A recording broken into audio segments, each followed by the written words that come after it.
น้องเอ้ยเจ็บปวดมากลำบากมองแถวนี่แถวนี่มันถือแบบว่าโต๊ะลงมันถือกับไม้เนี่ยนะมันก็แทกแค่โต๊ะอ่ะดีแต่คอยเกือบน็อกเลยมือคนเรา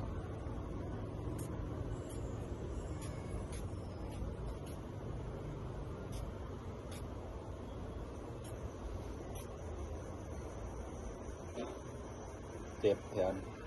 เพราะว่ามันก็แทกแค่โต๊ะเนาะ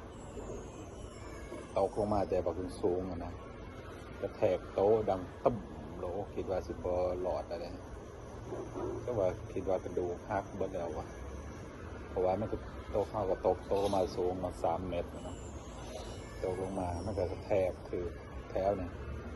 โดนเต็มเลยหายใจจนจะมองตอนแรกนะ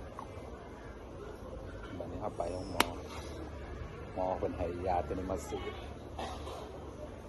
ตาแต่ว่ามันในตาบวมคือลงมาตาบวมทางในบวมมันแห้งไปได้แต่ทางบวมตาบวมไปเลยทางในบวมนั่นไปเลยเจ็บน้องลำบากแห้งช่วงนี้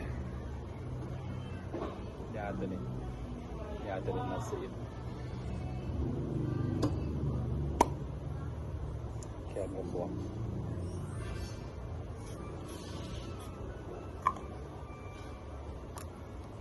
ขาก็บวม